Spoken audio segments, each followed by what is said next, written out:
Okay, good afternoon, everyone, and welcome to Debbie Harwell. Debbie Harwell teaches for Honors College, and she's also doing a course called Voices from the Storm. So it's related to what we're doing in here. It's a real pleasure to welcome Captain Charles Ciliske back to campus again to offer his perspective and insights on the impact of Hurricane Harvey in Houston, especially in relation to the Addicks and Barker Reservoir experience, which, as many of you know, is a complicated, contested, and unhappy one. Clearly, our ways of thinking and talking about disaster and risk are not keeping up with their reality.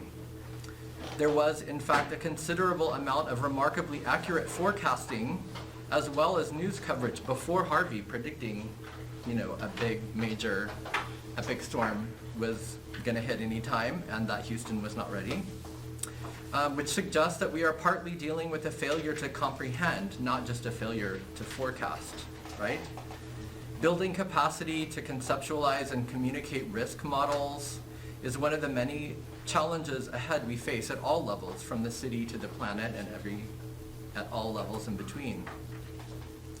Learning to see what lies below the surface of things, in other words, that which is not self-evident to directly observable or everyday experience, is one of the great and urgent tasks of the contemporary moment, living as we are in the new geological age of the Anthropocene. Professor Winterstein and I have developed this course as a case study of Harvey's Houston in order to try and meet this challenge in striving to develop public knowledge infrastructure with our students in connection with the wider community geared toward developing disaster literacy, planning, and accountability. Thus, we welcome today's guest speaker as someone with both technical knowledge and direct experience that help us build toward that goal. This talk is also being video recorded for inclusion in our virtual tour of Harvey's Houston online project in conjunction with the Center for Public History's Resilient Houston Initiative here at the University of Houston. So without further ado, please help me welcome Captain Ciliske. He'll speak. He's got a really amazing presentation for us, and then he is willing to hang out and do Q&A for more or less as long as we want. Yeah? So please help me welcome Captain Ciliske. All right, first, so my name's Captain Chuck Ciliske. I'm a Houston native. I'm from Kingwood, so born and raised, been here in Houston since the Army's moved me back for the last couple of years, and for those 2 years, I've been the project manager at Addicks and Barker Reservoir for the U.S. Army Corps of Engineers. Our main office is down in Galveston, and our district runs all the way from Louisiana all the way down to Brownsville, about 150 miles inland.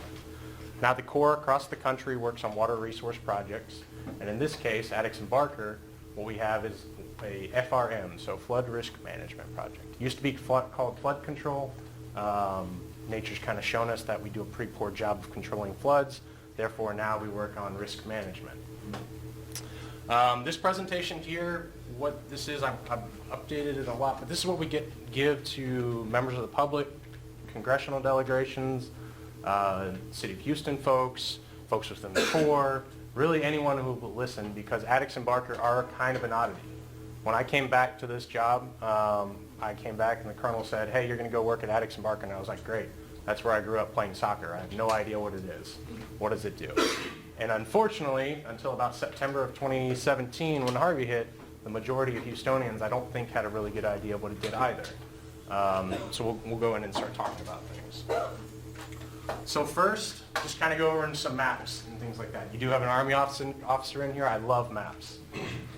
So we're down here, University of Houston, and out west. Can I just say, yeah. We have access to all of these, all the images you're going to get, so just so you know. Yeah. Out west of town, we've got Addicks Dam north of I-10, Barker Dam south of I-10, and Buffalo Bayou, which drains them both, runs all the way through downtown Houston here and into the ship channel out in the Gulf.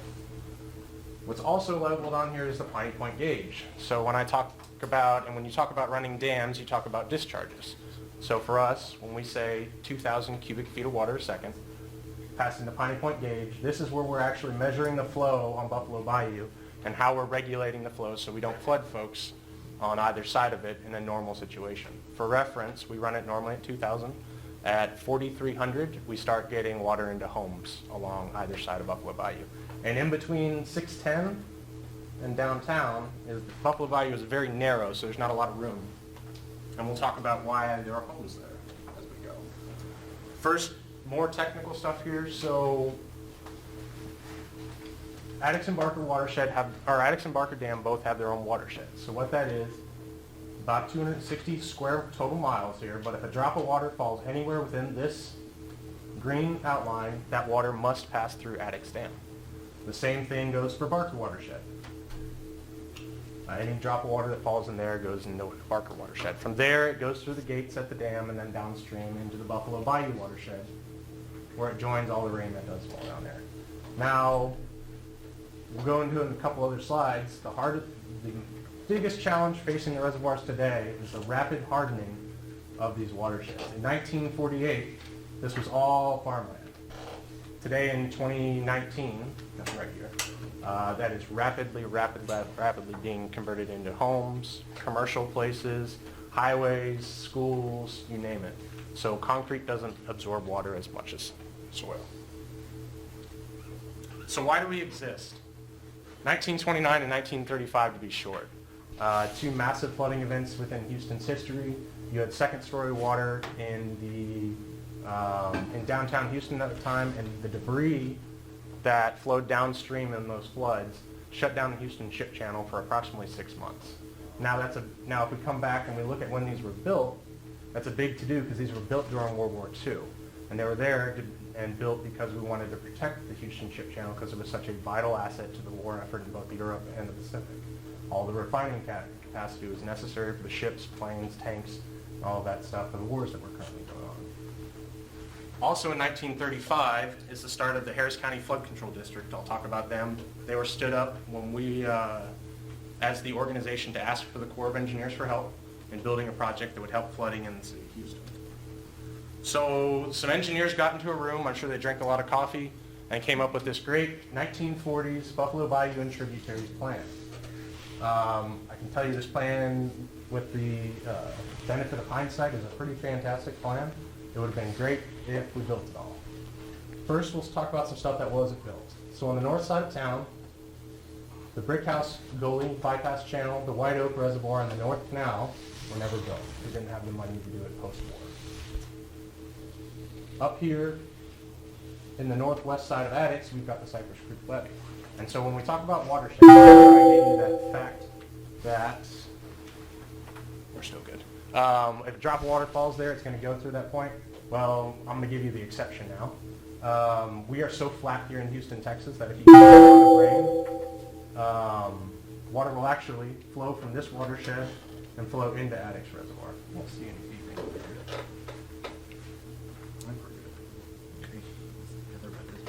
Yeah. So this was built to prevent the overland flow of water from Cypress Creek, which runs east to west, or west to east, excuse me, into Addicks Reservoir, another added protection to Houston. Again, there wasn't the money post-war to complete the project, so what we did was we did buy an extra additional 1,000 acres of storage in Addicks Reservoir. Now coming to the reservoirs. So Addicks Reservoir was built, Barker Reservoir was built, and this first squiggly right here, whether you believe it or not, is the actual 8 miles of rectification on the bayou. And what rectification means is that we straighten and improve the channel to improve a term what we call conveyance. How fast can we move water from point A to B? So if you can drain it faster, it's safer. That was built. And then we were going to build this awesome, amazing South Canal, which now roughly would be like Beltway 8, if you think about it. But again, post-war, the budget was not there. So the only things in this entire 1940s plans that were constructed at the time were the 2 reservoirs and 8 miles of channel, leaving us kind of where we are today. So if we look back in 1942, 1948, these are some construction photos. The reason I have these in here, it looks a whole lot different than construction nowadays. The $76 million project we'll talk about later, and this that's ongoing has bulldozers and trucks and all sorts of things. You've got hand tools, you've got no safety equipment. If you look at the head engineer's diary, he talks about how the Italian prisoners of war are cutting grass with scythes on the project. It's a vastly different environment because Houston in 1942 and 1948 is very different than it is today. And one of the things that when originally constructed, we talk about harnessing water with gates. The structure, this is looking downstream at Barker, and that light you can see there is the other end of the tunnel. We have 5 conduits running through the dam where the water passes down Buffalo Bayou. At the time it was built, we didn't have gates on it. All it was intended to do was to be a shock absorber to contain the flows in Houston and relay those flows right down Buffalo Bayou.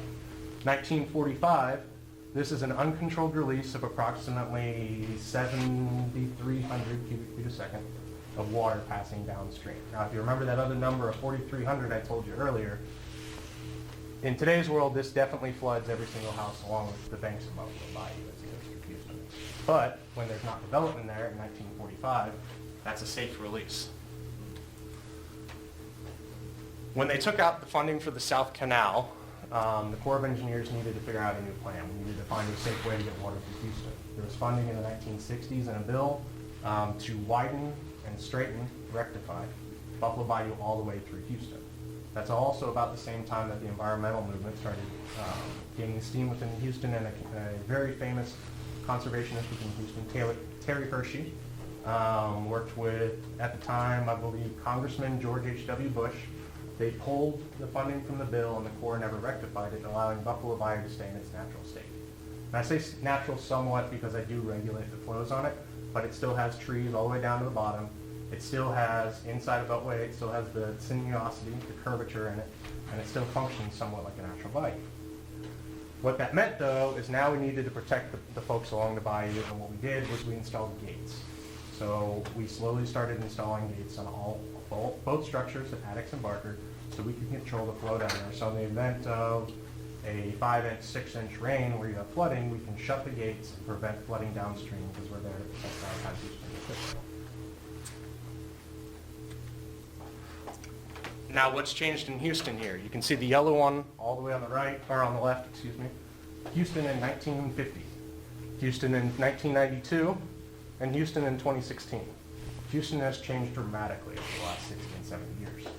If you look at the reservoirs out here in 1950, there's nothing anywhere close. It's rice fields, it's cropland, it's pastures, it's cows. 1992, we're starting to see development along the front edge, and the first few subdivisions popping up behind, and we'll talk about those in a little bit. In 2016, we're completely surrounded, and as I mentioned earlier, that watershed, as development increases, is continually hardened. Now what also you'll notice is that there's development in and along Buffalo Bayou. We reduced our initial release of 16,000 cubic feet per second, which was ungated flow, and we've gotten all the way down to 2,000. So what that allowed was folks to build closer and closer to the bayou. And you'll see this problem all across Houston when you talk about constructing within the floodplain, 100 and 500-year floodplains. So that is, by us decreasing our releases, we allowed development to get closer because it was safer, and everyone likes backing up to a nice, pretty bayou. At least in Buffalo Bayou's case.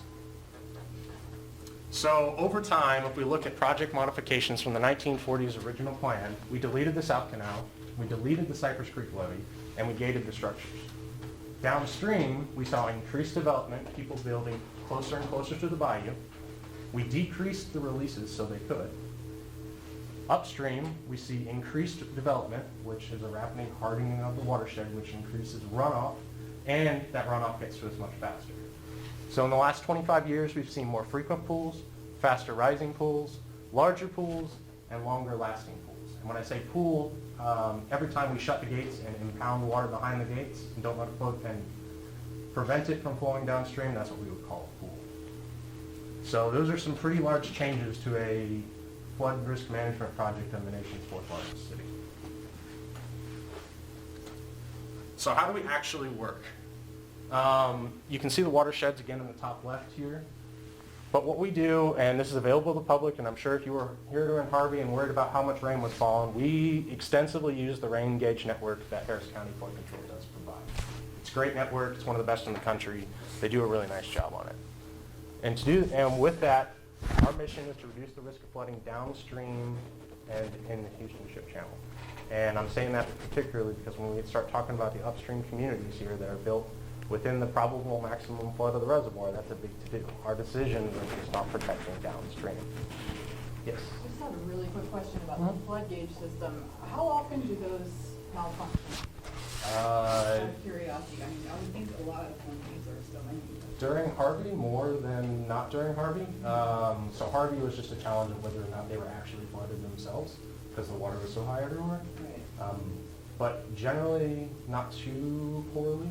They've got a pretty big team that manages them and then calibrates their data. The same with the USGS gauges throughout the county. But definitely during Harvey, I mean, you had 90% of Harris County under 18 inches of water. So everything was flooded at that point. So when we start worrying about how we work, all rain after 2 inches is 100% runoff. So if you get 2 inches of rain, even if you've got a nice, beautiful Katy Prairie, all the rest of the rain is coming downstream. We manage the bayou at 2,000 CFS. And then when I talk about that point at Piney Point, it takes 8 hours for that water to get there. So the moment it leaves from Barker at Highway 6 until it gets to Piney Point, it takes eight hours. So you're predicting flows in the bayou as well as the flows from the dam. And that's a little, we'll talk about that on the next slide. And so when do we actually close the gates?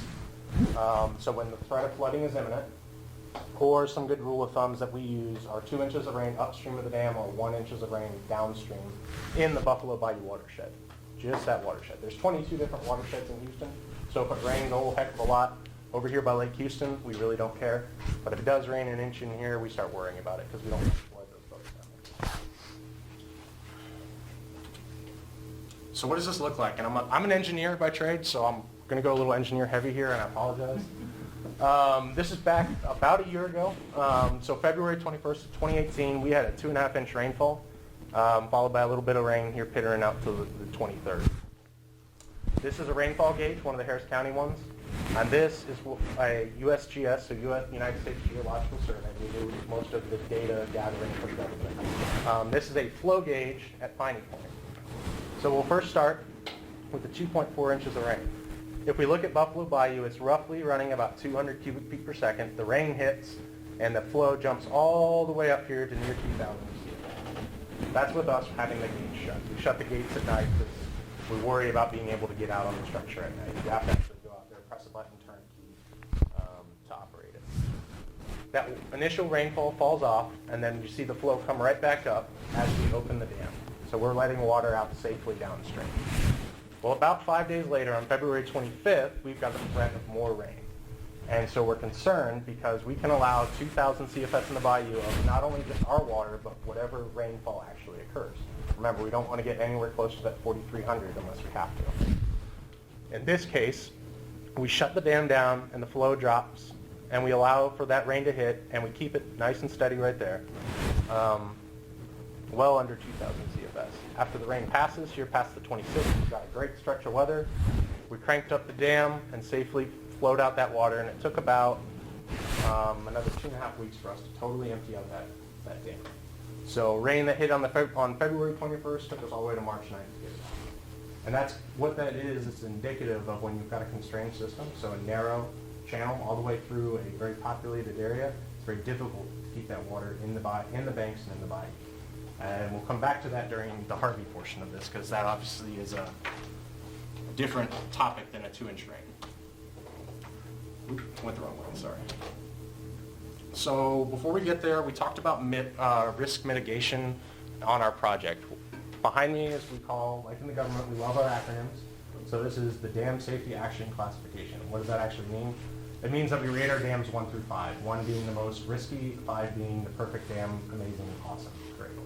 Addicks and Barker is a #1 rated dam here in the city of Houston. And that's because of one thing. That definition allows you a two-parter. So it's either critically near failure, i.e. just like the dam collapse that happened in Brazil that just killed about 300 folks, that's critically near failure, or extremely high incremental risk. Our risk here within the city of Houston, with a dam breach at a pool, is roughly $60 billion of damage and about 15,000 lives. So the Corps rates that as a completely unacceptable risk, right? So we need to pay very close attention to the dam. And this all came out of after 2007, after post-Katrina, when some levees failed in New Orleans. The Corps did a whole profile-wide study of levees and dams across the country. And in 2009, we identified technical problems with our dams associated with where the water flows out of the dam on a water control structure. And And so kind of looking briefly at some timelines here. So 2009, we identified we had some problems.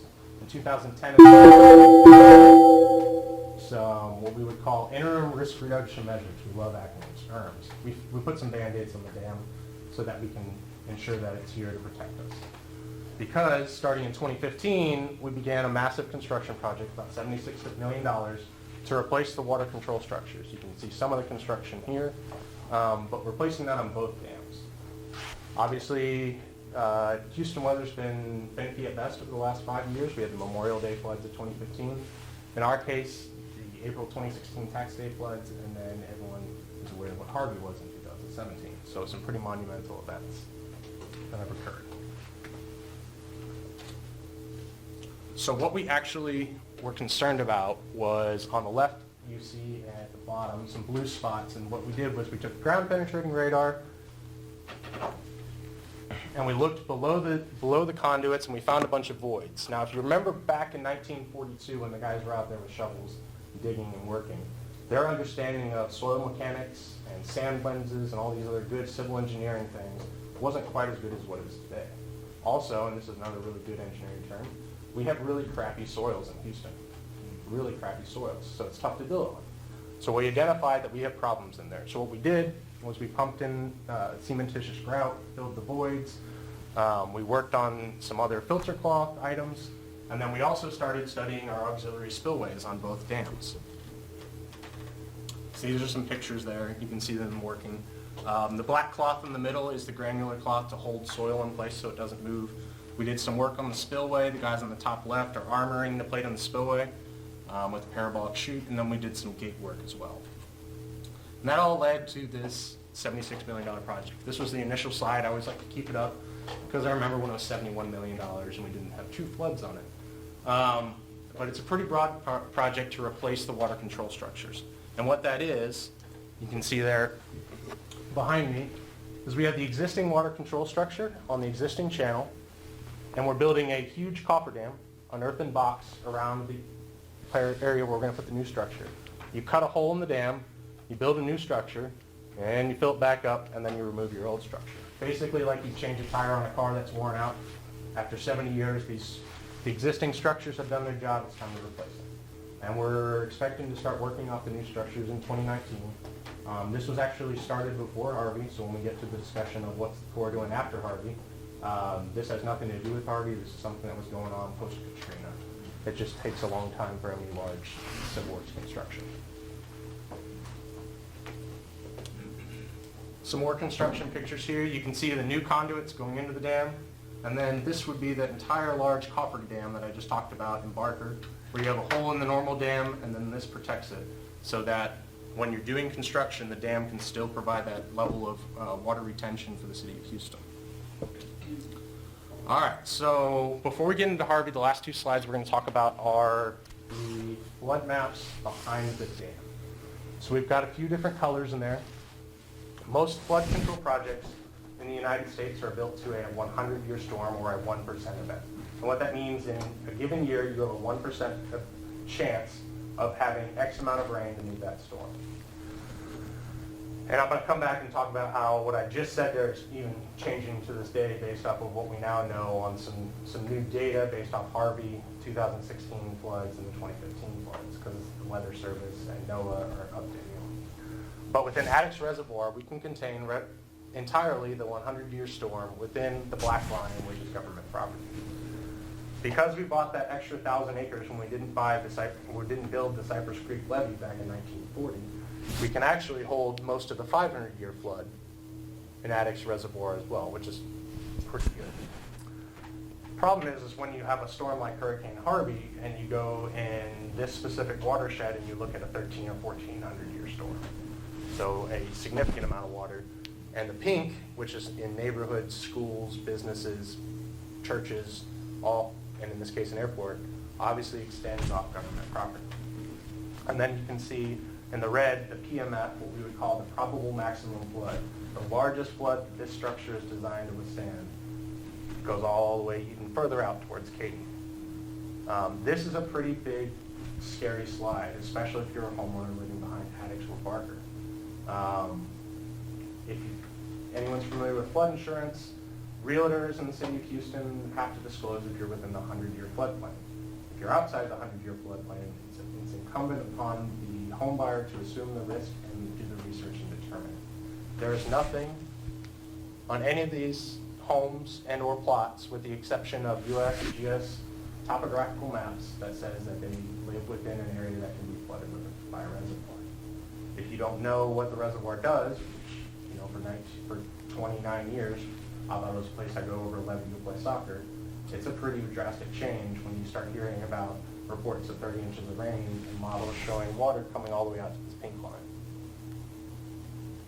And some of this stuff I can talk about in details. There's federal litigation going on all the way, the trial starts in May 16th, something like that, of which we've got about $7 billion worth of claims upstream, so I am limited in what I can talk about based off the Department of Justice.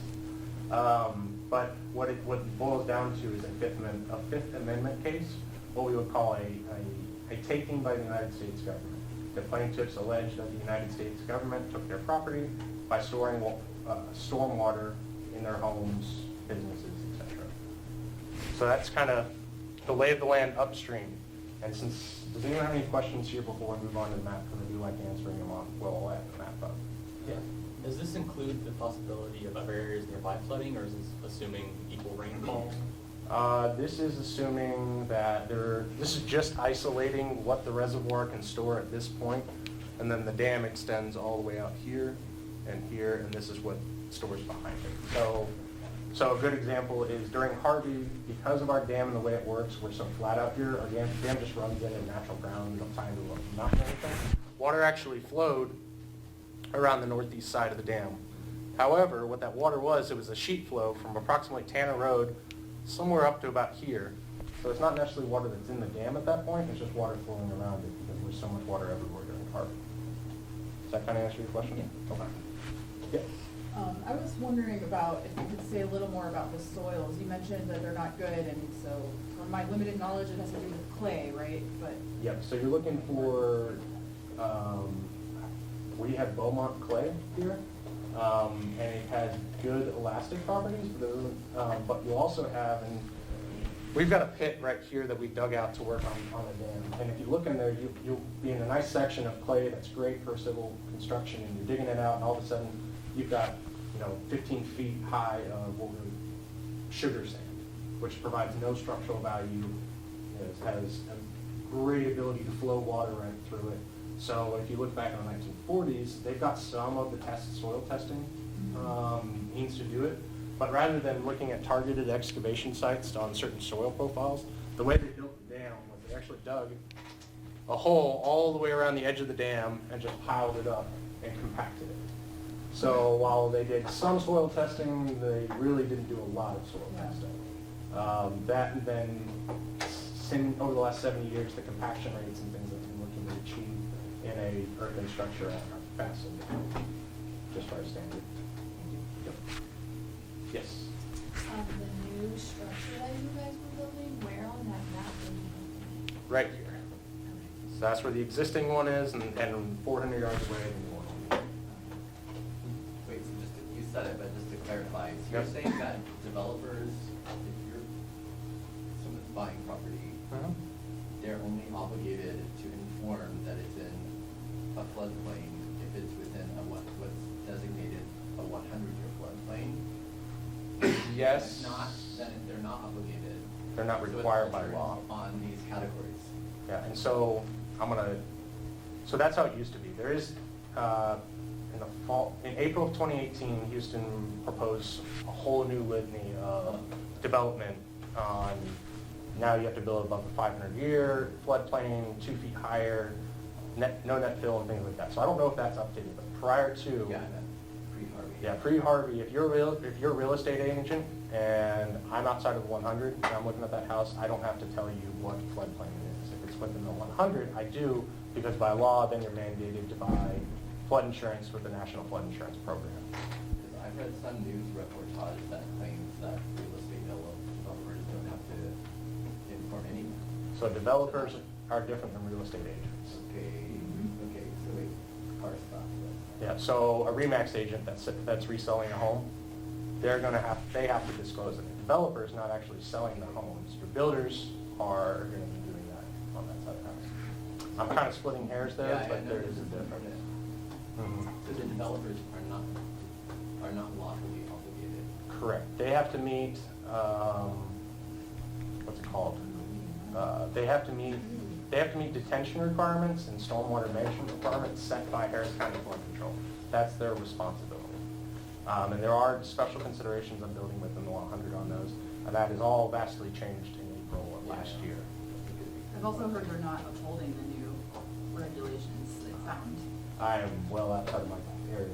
He's talking on that one though.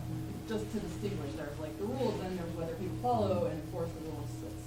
Sometimes there's a gap. So, yep.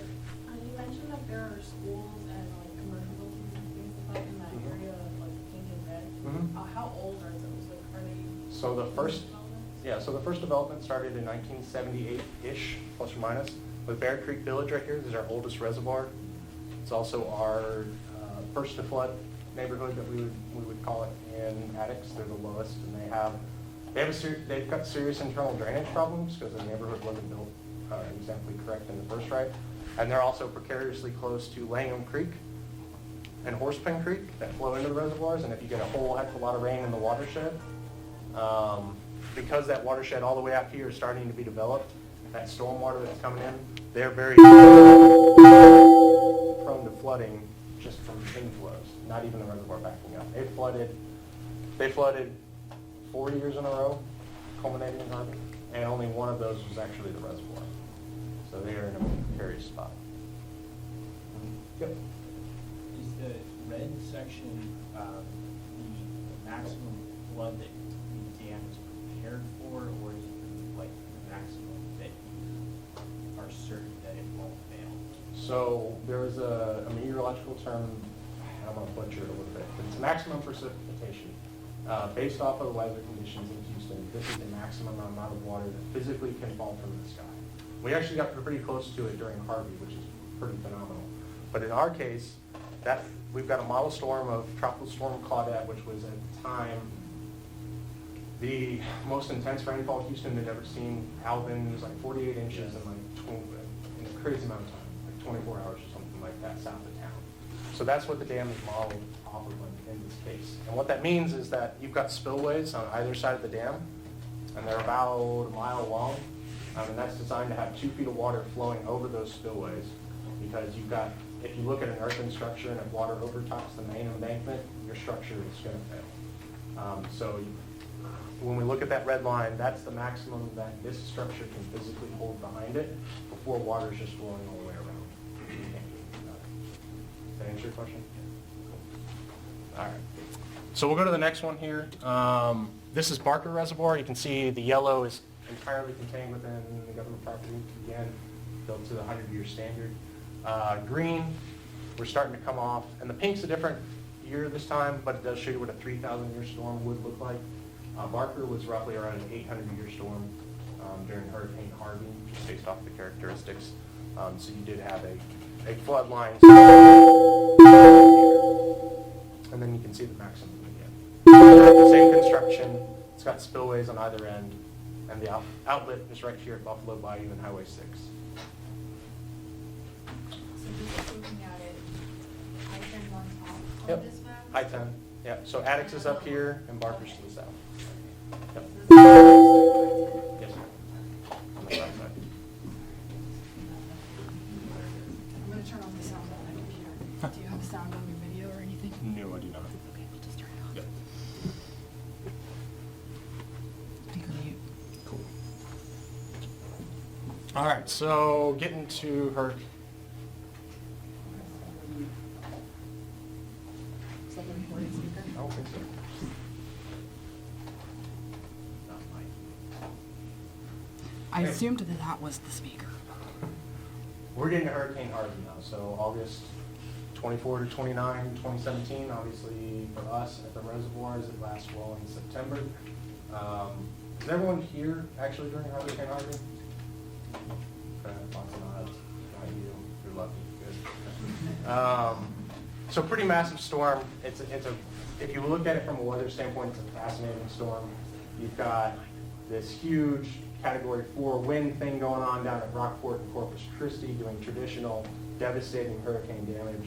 You've got us up here in Houston and even more so in Beaumont, just to the east of us, dropping record-setting amount of rain. You've got pictures like this. It's my favorite picture of all of Harvey. If you look at them, you've got folks out there in their F-150, their little John boat. You've got Army trucks. You've got police officers doing crazy things. The city as a whole, it's a phenomenal thing that goes on. And then this is looking down Buffalo Bayou here, and you can see the bayou is just ridiculous of its banks. So if we look at the lead up, these are pulled from my email. We attend briefings with the National Weather Service. August 18th, get the first warning that comes out in the email. It says, doesn't pose any threat to southeast Texas, but will need to be monitored. While we love our neighbors to the south of Mexico, we were really hoping this was going to be a Mexican storm, go across the Yucatan and enter Mexico. It didn't do that. On the 23rd, we started seeing some pretty large rainfall amounts in Addicks and Barker. 2016, we had the tax day flood, which was 16 inches of rain in about 4 hours in the watershed. So when we see 10 to 15, it's starting to make us worry, and we're starting to get ready. August 25th, it changes to 15 to 25 with isolated up to 35. The morning briefing on the 26th, the mayor of Wharton, Texas, just to the southeast of us, comes on and asks the weather service briefer, hey, why is my city in a different color? That's not on the legend. And very vividly remembering on the phone call, the weather service representative saying we had to invent a new color because we didn't have enough colors to show how much rain we're about to get. You've got on that phone call about 150 folks in all sorts of emergency Spanish, and it's silent for the next 30 seconds. This is something that no one saw coming. This is something that you prepared for floods. This is something that blew away every single model that we had prior to. So what actually fell on Houston? So I live right down here in Pearland. My gauge is the 50.04. I'm the winner in Houston. That's a false number right here, so that's kind of cool. Out in the watersheds of the reservoir, so Addicks watershed and Barker watershed, between 32 and 34 inches is what we generally go with. Obviously, you can see some variation in there. Our neighbors to the east in Beaumont that didn't get quite the media attention ended up at 60 inches of rain and just get hammered that last day. We were expecting about 15 inches of rain that Harvey graciously did not give us by swinging to the east and dumped it on Beaumont and Port Arthur. So when we look at these numbers in 4 days, which is crazy numbers, it could have been worse. Could have been a lot worse. Like I said earlier, 90% of Harris County has 18 inches of water on it. 27 trillion gallons in the entire storm, 1.2 trillion gallons of waterfall in Harris County. All 22 watersheds experience major flooding and record flooding. Every single bayou and bayou network within the county are completely out of its banks. For us, specifically at Addicks and Barker, it's record pools. Broke the record that lasted all the year for tax day. We had flooding around the north end of Addicks. And for the first time in our over 70-year history of the projects, we actively opened gates and released floodwaters when there was flooding occurring downstream of us. That's a big to-do.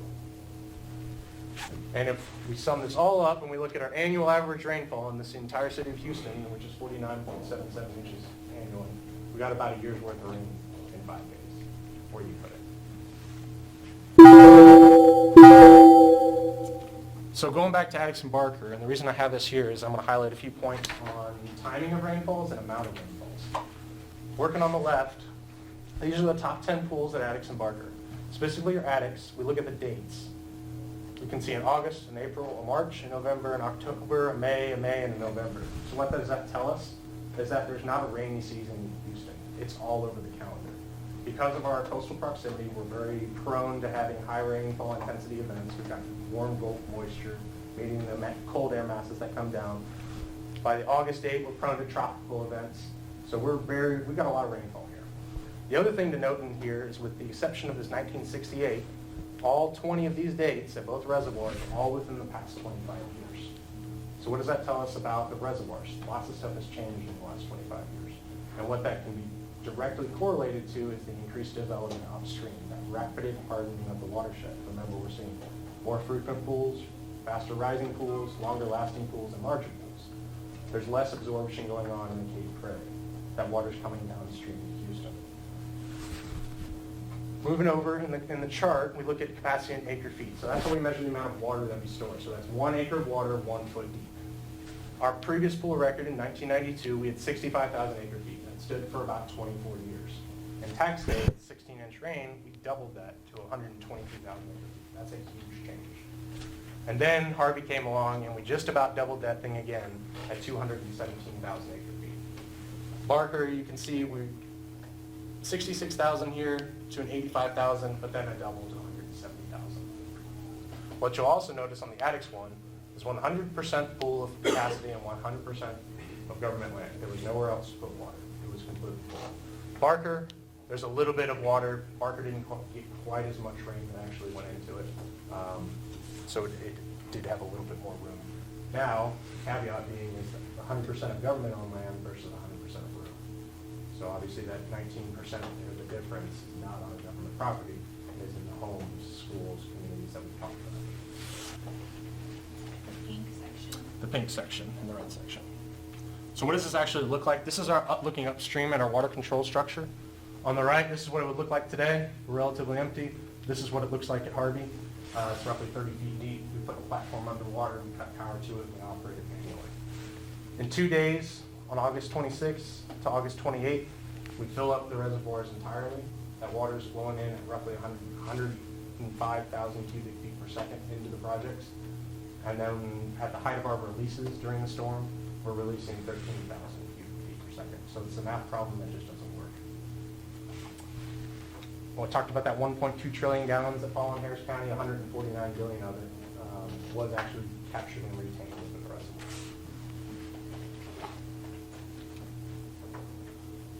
And the last thing before we start talking about the way forward is when we talk about that 4,300 cubic feet a second along Buffalo Bayou and how we try to manage it at 2,000, the maximum estimated flows, and I say estimated because we lost flow gauges, was somewhere in the 20,000 cubic feet range. So there's a whole lot of water flowing into downtown Houston. So what do we do about it? And this is the $5 billion, the $10 billion, the $15 billion answer, right? Our opinion at the project and with the Corps is it requires a comprehensive solution. There's not a single answer for this. You'll hear a host of things out there, and we'll talk about it on the next slide of what we can do about it, what we can do about it fiscally, what we can do about it, emotionally, environmentally, a whole host of different things. But there's no one thing that if I build it, it's fixed. And in fact, when we start talking about the things that we've done, I don't know if you're ever able to fix a Harvey, right? That's a challenge. It's the single greatest rainfall event in continental U.S. history. It's tough to beat that. And also when you look at large government infrastructure projects, you're trying to look at cost-benefit ratios.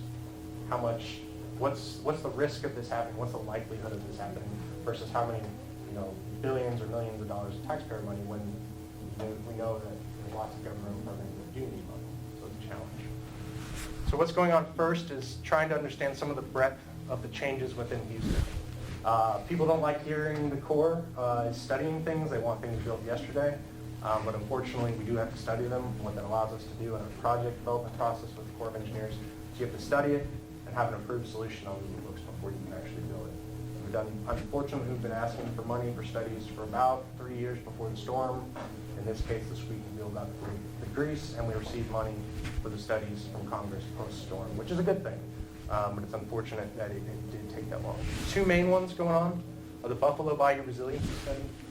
That harkens back to the original name of the project. So how do you fix the reservoirs? There's obviously been a lot of changes around the reservoirs, so how do we update them for the future? And then a Greater Houston Metro Regional Watershed Assessment. So there's 22 watersheds within the city of Houston. There's a whole lot of other things that go on and how those watersheds interact with each other, how the counties outside of Harris County, so Brazoria, Waller, Montgomery, Fort Bend County, Galveston County, how they all play together. And because Houston is so huge at this point that it's one large metroplex, so you need to look at it holistically. So things that have occurred, there was a $2.5 billion bond for Harris County flood control that was passed. That's the largest municipal flood control bond to my knowledge. So that's a huge thing. $5 billion was allocated from Congress in post-Harvey money and recovery and the supplemental bill in July of 2018. Now of that, $3.9 billion is going towards what we would call the coastal spine or the aqueduct. It's talked a lot about. There's several different names of it. And that's very early in the process, but that's moving forward. Because when we talk about, and it's crazy to say that Harvey isn't the worst case scenario, because Harvey's not. Because it provided, on average, about a 3-foot storm surge in the entire city of Houston. So if you look at 34 inches of rain and a 3-foot storm surge, that water is actually able to come out into the bay relatively easily. If you go back to 2007, Hurricane Ike has a 15-foot storm surge. If you combine a 15-foot storm surge pushing up all the creeks, bayous, and rivers, that 34 inches of rain doesn't come out of the city of Houston in pools. It becomes much more challenging. So this, the Ike Dike, is there to look at potential impacts associated with this coastal storm surge from tropical events. And then the big ticket item, especially for the Corps and Harris County Flood Control that we're really excited about, is that it fully funded all of the ongoing federal and local flood control projects, of which are Clear Creek, White Oak Bayou, Brays Bayou, Hunting Bayou, and Greens Bayou. The way these projects are funded is they receive piecemeal, what we would call work plan funding annually from Congress, and they're built over time. So Brays Bayou, post-2001 Tropical Storm Alliston Flood Med Center, has been ongoing since that storm occurred. But if you live in Meyerland and you flooded 5 years in a row, you're wondering what the hell the Corps and Harris County Flood Control are doing. Well, you work at that progressively as that funding gets to you, and it's of no solace to somebody that is repairing a drywall 5 times in 5 years that we're going to get to that project once we get the money. So that fully funding allows those projects now to move forward rather than a piecemeal effect. And that's a very large impact to us. And then I've got right here on the right side, we talk about a third reservoir. It's a hot topic when we talk about flood control in Houston. That was the immediate solution post-storm that was going to fix everything. They referenced the 1940s plans. There was going to be a third reservoir that would have fixed it. Well, if we look at that third reservoir back in the 40s, it was going to be built over there near White Oak Bayou. That's not plausible with property values, development, homes, and all those things today. That land doesn't exist. It's already built. The third reservoir is somewhere, and that's not an exact box, somewhere theorized out here on the Cape Prairie to catch water moving into the watershed of Houston and Harris County. What it looks like, that's a great question. That's a whole lot of discussion on modeling, and we'll talk about that on the next slide. But modeling costs associated with it and benefits on it. So the resiliency study, what's going on with Addicks and Barker? Since I spoke here in March of last year, we've done roughly 53 meetings, talking to folks about the reservoirs. In those meetings, we've gotten lots of suggestions, lots of ideas, lots of questions, and rightfully so, lots of complaints and gripes, right? We have folks that flooded behind us. The study moving forward has identified 3 areas. So flooding downstream of the reservoir in Buffalo Bayou, that's a big one. That's no different than what we had before. This one, while it seems minor, flooding upstream of the reservoirs, is a really big deal for us because Congress has not authorized the projects to protect upstream. My job is not to protect upstream. As crazy as that sounds, that's not what we're there for. So including this flooding upstream of the reservoir as a new component for us to be authorized by Congress to do is a big deal for us at the reservoir. And then we're looking at how does water go around us like it did here in Harvey? How does that change the game? So our goal is to improve the overall effectiveness of the Addicks and Barker project and reduce flooding upstream and downstream, protect our neighbors and adjacent landowners. I've got a list here. This is pulled off of a briefing that we just had about a couple weeks ago. There's a lot of maps and or charts associated with each one of these items, but this is a non-comprehensive initial list of what we're looking at and what we're modeling, both with hydraulic means and with looking at previous storms, adding on to the structures. That's not saying we're going to do every single one of them, but these are the things that we need to look at. Whether it be a tunnel, whether it be bypass channels, whether it be digging the ditches deeper, whether it be working on public education, flood warning systems, buyouts, acquisitions, everything is on the table we're looking at. If you remember back to that last slide, it's not a single answer, it's a comprehensive answer. And when we look Houston-wide, what Harris County Flood Control is doing, it's the same kind of deal. They have to reevaluate the entire system because, and I talked about this earlier, we talked about NOAA 14. And what that means is in 2014, the National Oceanic Atmospheric Administration, that's right, changed the rainfall intensities expected in Houston. So the maximum amount of rain can fall in Houston. And what that means is that, and they're currently undergoing the update, is they're changing the floodplains. So the estimate right now, and it's estimate because it's not completed, but the old 500-year floodplain will be the new 100-year floodplain. So if you lived within the 500 and you felt nice and happy and you're good, well, it's now changed. That's based off runoff, that's based off changing environmental conditions, and that's also changed based off of some 2015, 2016, and 2017 rainfall data, which was huge events. Harvey's skewing it a little bit, but Tax Day, Memorial Day storms are massive. So what's changing in Houston? If we look at all of that, remember we built our project to the flood control standard of the day, 100-year storm. That's what American Flood Control projects are about. Do we need to look at if you look at the world leaders in flood risk management is probably the Danish and the Dutch in the Netherlands.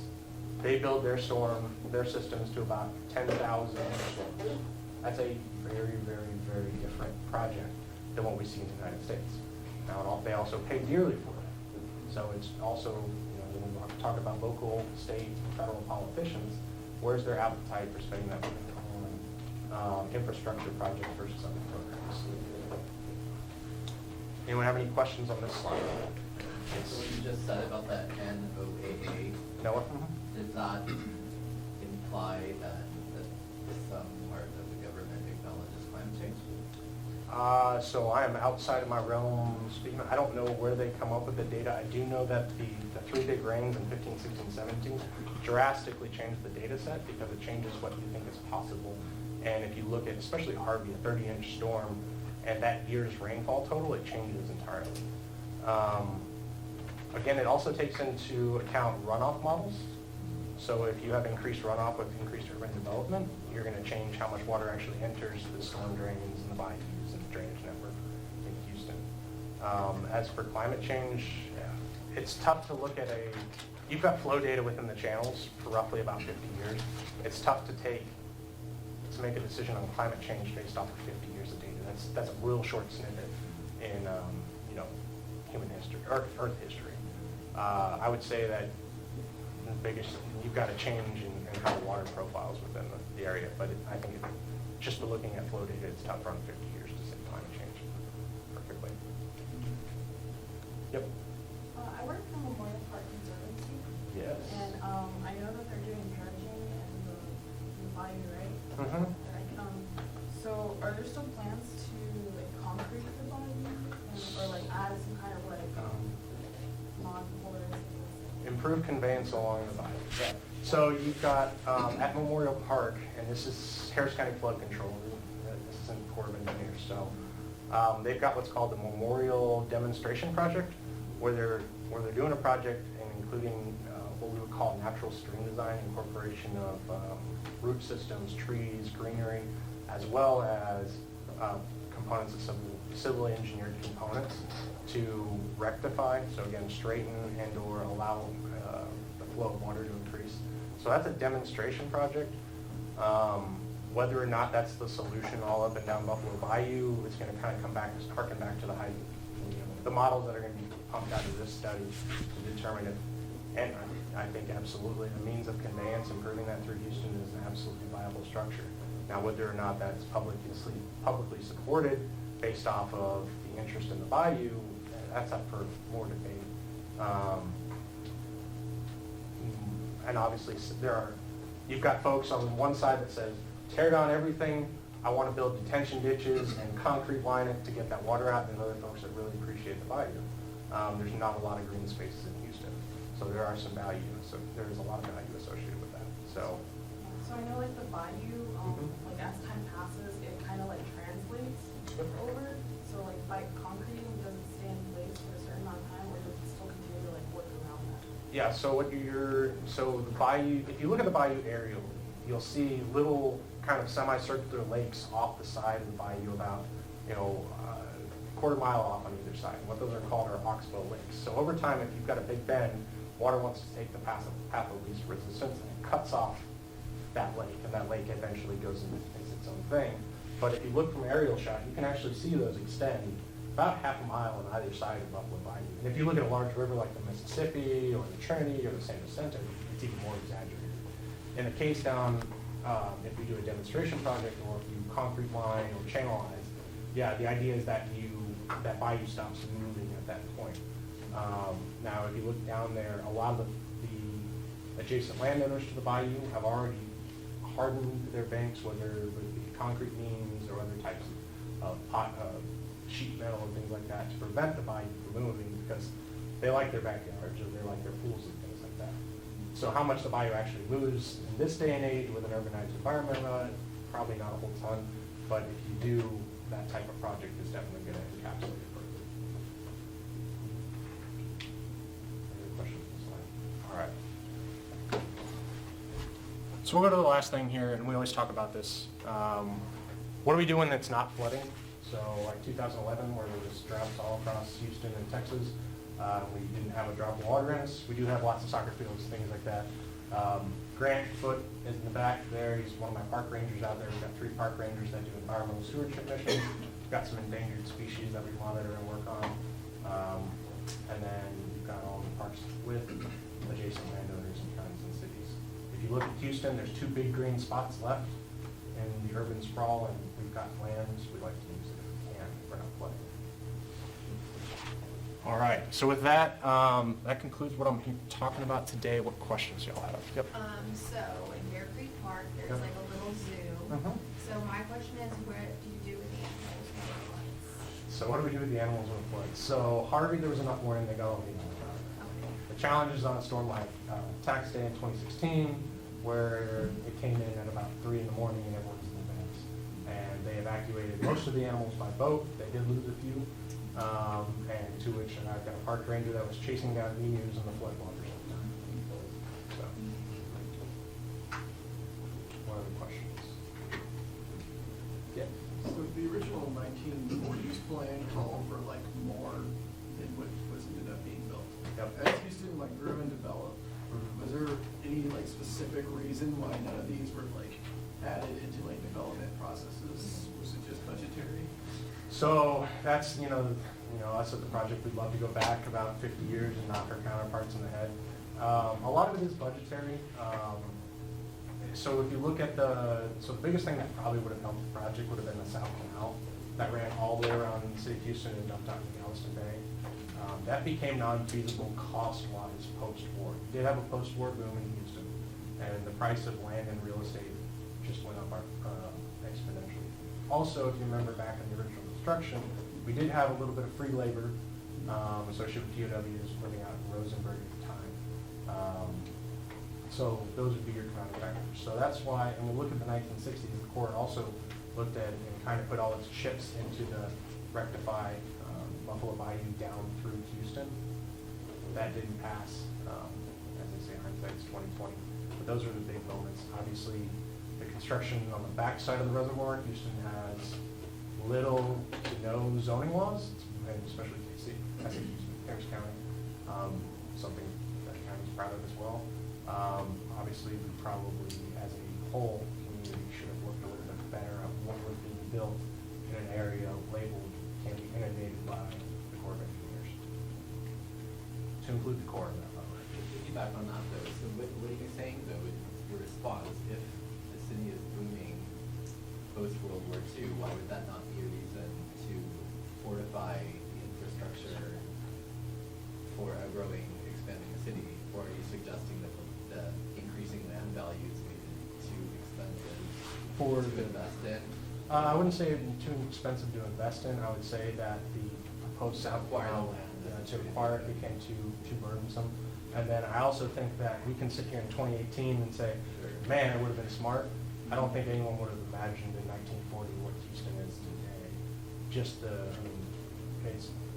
Katy Freeway is the largest freeway in the world. No one would have bet that would happen. So I think it's a lack of foresight.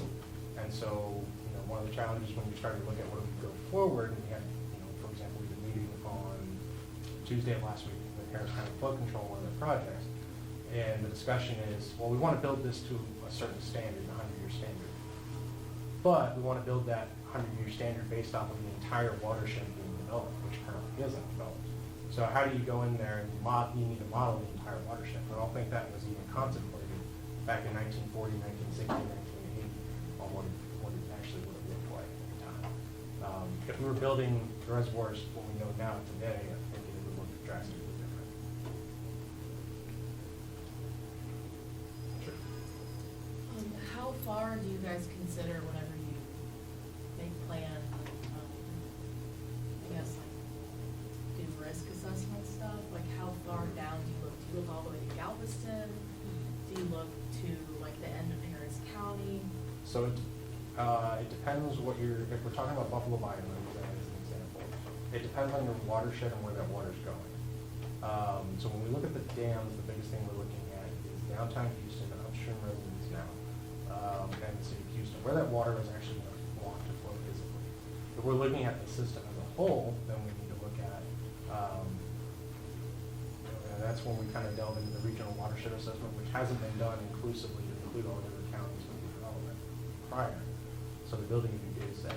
But one of the big things on Buffalo Bayou is that once it reaches downtown Houston, you've got another major bayou coming in from the heights, which is called White Oak Bayou. And if you've got intersecting waterways, you need to, if you're looking at something in Buffalo, you probably need to also look at White Oak. So they all do play together. But they all terminate in the bay. So that's kind of your end point. Where they begin is somewhere out in Malloy County, Montgomery County, those types of places. Yes, ma'am. What's the Corps' position or philosophy on this concrete lining of bayous in terms of expediting the flow of water versus allowing water to absorb into the ground naturally? So it's changed over time. If you look at the best example of concrete lined bayous, probably in the United States, is the Los Angeles River. Right now, it's a concrete box. It was built to expedite flood flows all the way through Los Angeles. In the last 15 years, there's been a big push because ecosystems have developed within that to move towards what we would call natural stream design. And there's a whole host of components on it. But if you look at, you have to balance, concrete does a great job of getting water through there. But also, you can look at root systems, you can look at what we would call gabions or other type of civil structures that allow them to be a little bit more included in a heavy civil works project. Also, if you look at the little tetrahedrons that allow grass and things to move in and out. The idea is to provide support to the banks, because if you do work on a stream, one of your concerns if you just leave bare stream or bayou, whatever you want to call it, is bank collapse and bank failure, which then can lead to siltation within it, which can lead to conveyance problems. So it's a combination of things these days. You'll see on new structures like bridges and things like that, it's going to be a lot of concrete. If you look at some of the other bayous, it's a lot of natural vegetation now taking root into the sides of these channels to try to, it's also to try to kind of mitigate some of the habitat loss, because you are destroying riparian habitat along it as you develop them. I don't know if that answers your question. Trying to. So it's not a one size fits all. It's not. It depends differently. What's going to work on Buffalo Bayou is drastically different than on Brickhouse Gully, for instance, and things like that. Or a lot of work like on the Okeechobee River and things of those natures are kind of some large projects. And we also do sway based on public input. The way the public input is post-Harvey is drastically different than it is pre-Harvey. And pre-Harvey, there's a little bit more love for the bayou than there is post-Harvey. So you have to take that into account. And Hershey died too. What's that? I said Terry Hershey died too, so there's. She did pass away, unfortunately. There's less of a movement there Mhm. protecting the project. Yes, ma'am. So you talked a little bit about like the Netherlands and like those kind of areas that incorporate the green spaces to kind of help absorb like the water and the floodwater and stuff like that. I don't know about that one quite as much. They just build flood projects to a different standard. They do incorporate, they're great hydrological engineers over there, they do incorporate that, but the biggest difference is that they just build larger and bigger projects, designed for bigger shores.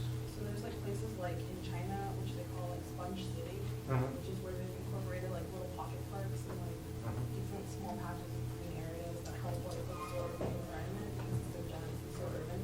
So do you think something like that would help here in Houston, or do you think something like creating like a different like reservoir, like a big concentrated area would help more than like little pockets? So I think a lot of that's based off your soil profile. If you look at San Antonio and the Edwards Aquifer, they've got aquifer recharge zones that they specifically channel floodwaters into sinkholes and things like that because it provides a great way to not only recharge the water but actually store floodwaters. That's a pretty unique, innovative project. For here in Houston, if we look at some of the things post-Harvey that have been talked about, and some, our favorite in the office, and I'm speaking in the office terms here, not as the groups as a whole, I love the idea of these newly developed porous concretes, right? Our number one problem is when you concrete everything, water flows quickly into the drainage networks. Flows in Buffalo Bayou since 1950-ish, 60-ish, gone up 250%. Bray's Bayou is like 330% concrete flows. Something's changed. All the concrete, all the development, and increased runoff. So porous concrete, well, again, not a complete solution, but something that helps. There's been talks on all new construction requiring a 500-gallon cistern. If you look at, let's say, of the 154,000 structures that flooded during Harvey, all of them had a 500-gallon cistern. I mean, that's just a small fraction amount of homes in Houston. That does add up over time. So if you look at those type of things, you look at development as a whole and you look at a comprehensive solution, I think that if properly designed settling basins or recharge zones like you're talking about, or it's just dependent on the soil profile. What would it take to make our city as resilient as like the Netherlands and resist like a 5,000-year storm? A lot of money. A lot of money. a lot of work, a lot of civil and political will. And I say that because the amount of investment is just huge. It's also, so, there's the phrase that you can't build out of traffic too. So like you keep building highways and keep building highways and you're always going to keep having traffic. Cape, all those kinds of places. Same thing can also be said for flood control or flood risk management. It's very tough to build your way out of the floodplain versus just moving out of the floodplain. So maybe you relook at where you can live. You already have big ticket changes on what structures have to be built at height now.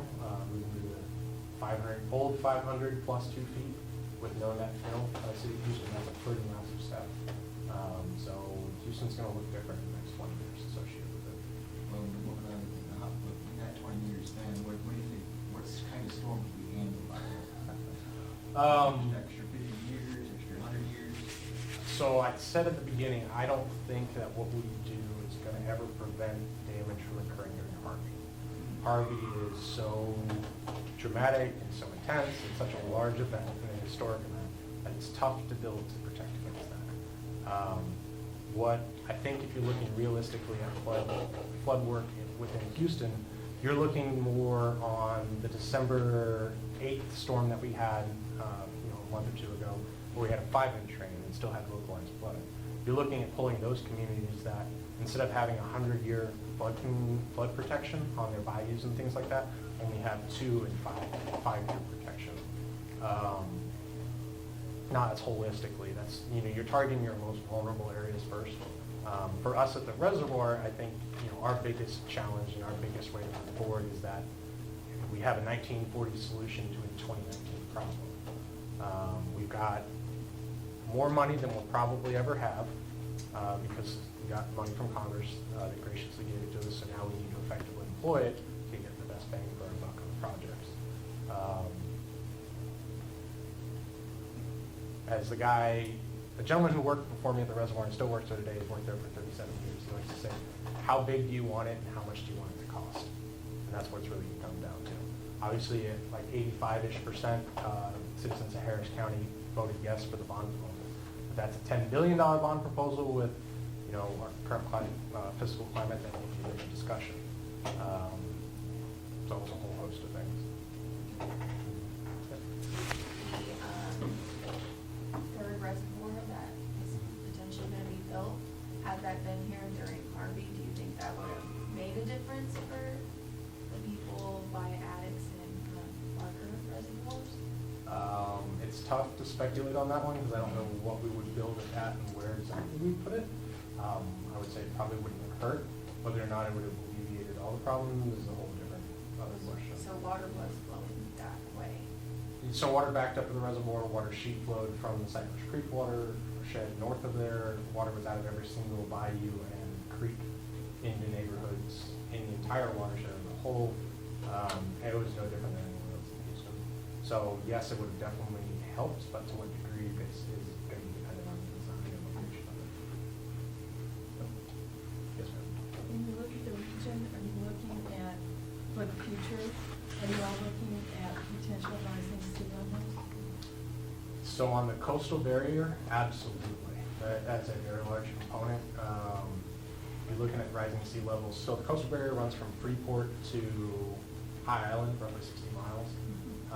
That is a large component of that. Because if you were saying that I'm going to lose a foot of freeboard in 10 years, 15 years, obviously 15-foot storm surge on top of that's 1 foot higher.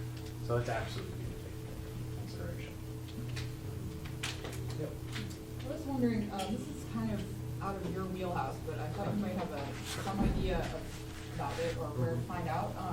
I've been wondering ever since the storm if there's been any kind of assessment of like all of the roadways and pillars that experienced all this flooding water and debris hitting against them for all that time that was like not part of their original design, or perhaps it was. I don't know, is that being assessed or So that in general? I can speak to the ones that I know about. So Buffalo Bayou, when we did our releases post-Harvey, we flooded every single bridge between Highway 6 and 610. I know all of those bridges have been looked at for structural integrity. I know all the bridges associated with our outlets and within our project boundaries have all been looked at. I would assume the majority in Houston have, but comprehensively, I do not know. I did hear a report came out recently that said the bridges in general, I think it was statewide, were very good, but the roadways were very bad. Yeah, we didn't see a whole lot of damage to bridges, partial but not a ton. That's reassuring. Yeah. Actually, they rebuilt one section of the bridge over the San Jacinto River. I live in Kingwood. From Kingwood. My parents live in Kingwood. Yeah, and, I mean, almost immediately, they had put up, after Harvey, they had put up signs that, and they diverted any trucks over 8,000 pounds over to the feeder bridge. And then eventually they rebuilt a whole entire section that they took out over the river and fixed it.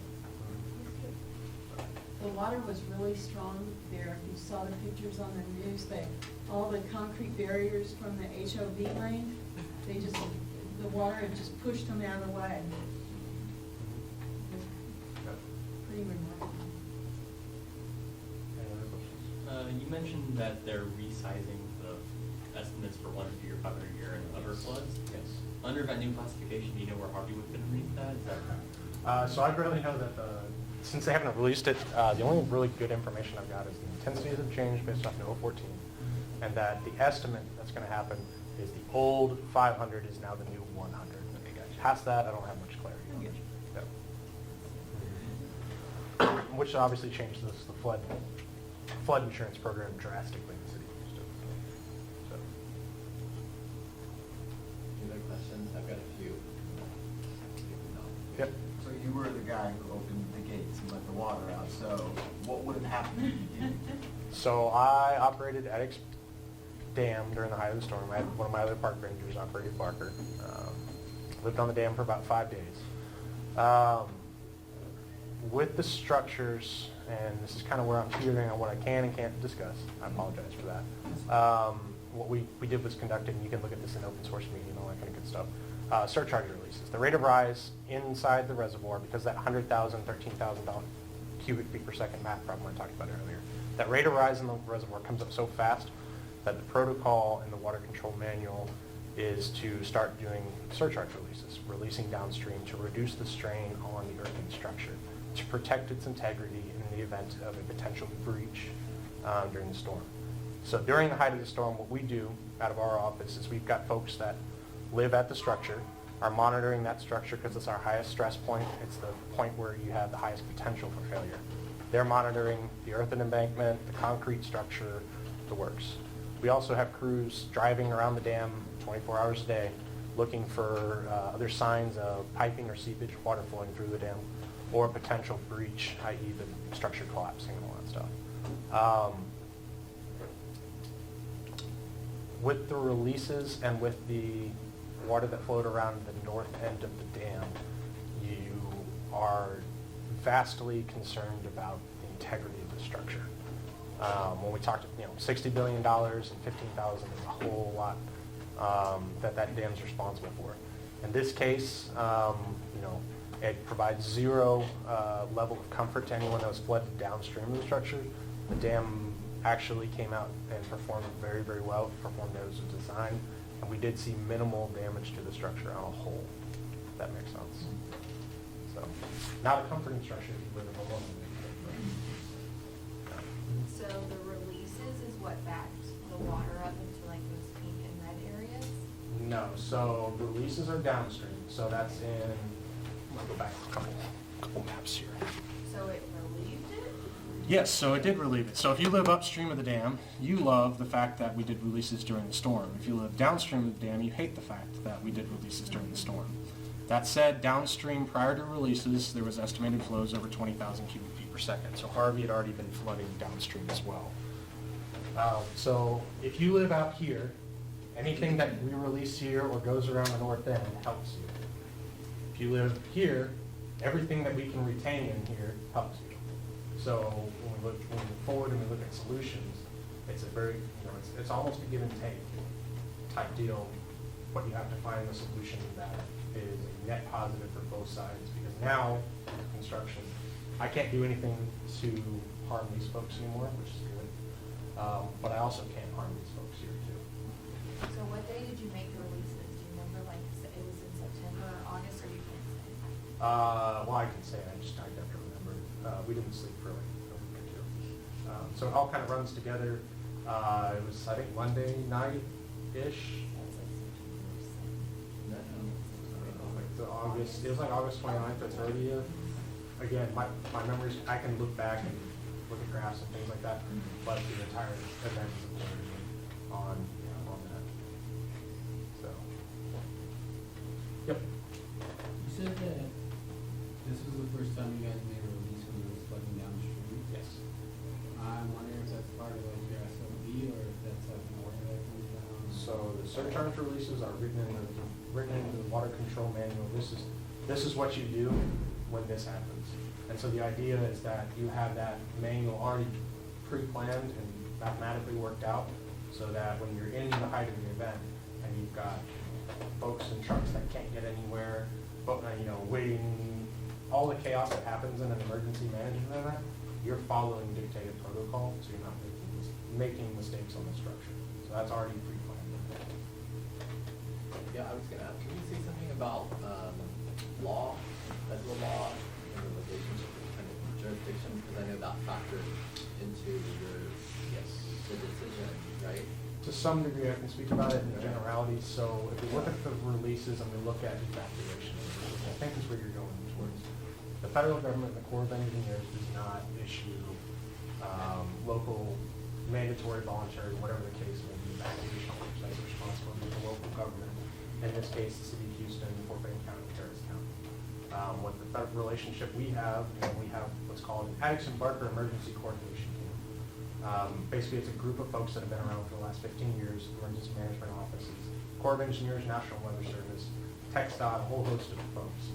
We sit down, we talk about, hey, what we're going to do in the exercises in the event of a storm happening. So in the case of Harvey, our responsibility and our what we owe the local governments is to provide modeling data and expectations about how the reservoirs are going to perform and the actions the reservoirs take.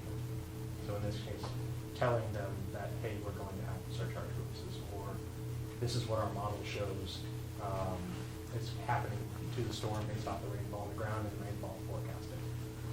I mean, that's helpful, but what I was thinking about was, I seem to recall having some kind of understanding that federal law was also part of the equation in terms of deciding to, that guides how much you can release, whether you need to release or not, that kind of thing, Legal right? mandate regarding Well, what's being protected. So that harkens back to the authorization of the project, right? Okay. So the authorization of the project back in the 1940s in the Buffalo Bayou and Tributaries project, it specifically lays out that we are there to protect the Houston Channel and City of Houston, downstream from Pensacola. For releases to occur, they need to be either done in a safe manner, or they need to be done via surcharge or other protocol within our water control manual. Releases based off of current authorization are not made to benefit upstream. We are not there currently by federal law to protect upstream communities. That is a very, very challenging fact. Yeah. And that's why when we go back to what we're doing now, we're now putting the wheels in motion because we've got a changed environment. And we're probably slow on it in our own right. But conditions have changed, we have to protect But upstream. in the sense it's baked in because of federal law. Correct, it's federal law, correct. Okay, one last question, just kind of shift things because they need to leave. Yep. Do you have any ideas just off the top of your head about what you think would be a great research project for students at this level somehow? I mean, this is going beyond maybe your purview, but using your experience, your observations, your knowledge. We have students who are brainstorming. Are we talking anthropological No, stuff? and or or necessarily. and/or historical? I would say that one of the most fascinating things at the reservoirs that we've seen in 18 months past the storm is the city's kind of shell-shockedness. I can tell you the first 2-inch rain that happened post-storm, our phone blew up for hours and hours and hours and hours. What that was is you had a heightened sense of awareness, to some degree, post-traumatic stress disorder.